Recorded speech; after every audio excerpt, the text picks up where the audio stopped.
करवा चौथ का त्योहार सुहागिन महिलाओं के लिए बहुत ही खास पर्व होता है। करवा चौथ दो शब्द के योग करवा और चौथ से मिलकर बना है। करवा का अर्थ मिट्टी और चौथ यानी चतुर्थी से होता है, इसलिए करवा चौथ में कार्तिक माह की चतुर्थी के दिन मिट्टी से बने करवा का विशेष महत्व होता है, जिसकी करवा माता के रूप में पूजा की जाती है। ये त्योहार पति पत्नी के रिश्ते में प्यार और विश्वास को बढ़ाता है। इस साल करवा चौथ का व्रत 13 अक्टूबर 2022 को रखा जाएगा। महिलाएं करवा चौथ पर सूर्योदय से लेकर चंद्रोदय तक निर्जला व्रत रखती है। रात में चंद्रमा को अर्घ देने के बाद और पति के हाथ से जल ग्रहण कर अपना व्रत खोलती है। करवा चौथ पर शुभ मुहूर्त में पूरे शिव परिवार और करवा माता की पूजा की जाती है, लेकिन करवा चौथ की व्रत की कथा के बिना व्रत और पूजन अधूरा होता है। इसलिए इस दिन पूजा में करवा चौथ से संबंधित साहूकार के 7 पुत्र और इकलौती पुत्री वीरावती की कथा जरूर पढ़े या सुने, तभी पूजा का पूरा फल मिलता है। तो जानते हैं करवा चौथ के व्रत की कथा के बारे में। साहूकार के 7 पुत्र और इकलौती पुत्री वीरावती की कथा करवा चौथ की सबसे प्रचलित और पौराणिक कथाओं में से एक है। इसके अनुसार एक ब्राह्मण साहूकार के 7 पुत्र और इकलौती पुत्री थी, जिसका नाम था वीरावती। वीरावती अपने पिता और भाइयों की बहुत लाडली थी। सभी भाई वीरावती पर खूब प्यार लुटाते थे। सबसे पहले वे अपनी बहन को खाना खिलाते थे, उसके बाद खुद खाते थे। वीरावती का विवाह एक ब्राह्मण युवक से हुआ था। विवाह के बाद वीरावती ससुराल से मायके आई हुई थी। वीरावती ने करवा चौथ का व्रत रखा था। शाम में जब सभी भाई घर पहुंचे तो वीरावती से भोजन करने का आग्रह करने लगे। तब बहन वीरावती ने कहा कि उसने करवा चौथ का निर्जला व्रत रखा है और चंद्रोदय होने के बाद चंद्रमा को अर्घ देकर ही वो भोजन ग्रहण करेगी। लेकिन भूख प्यास से वीरावती व्याकुल हो रही थी। बहन की ये दशा देख सभी भाई उससे भोजन करने का आग्रह करने लगे,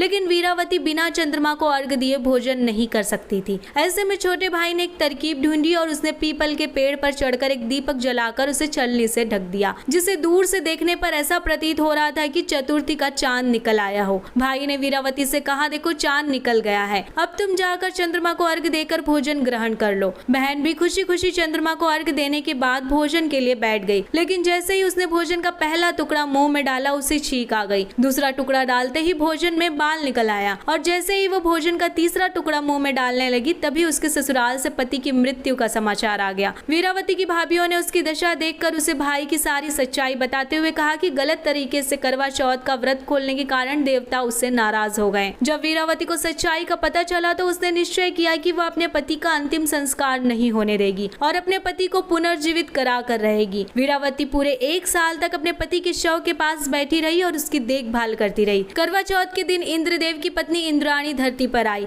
वीरावती उनके पास गई और अपने पति की रक्षा के लिए प्रार्थना की। तब देवी इंद्राणी ने वीरावती को श्रद्धा और विधि विधान से करवा चौथ का व्रत करने के लिए कहा। वीरावती ने अगले साल करवा चौथ आने का इंतजार किया और उसने फिर से पूरी श्रद्धा के साथ करवा चौथ का व्रत रखा। उसकी पूजा और भक्ति से भगवान प्रसन्न हुए और उन्होंने वीरावती को अखंड सौभाग्यवती भव का आशीर्वाद दिया और उसके पति के प्राण वापस कर दिए।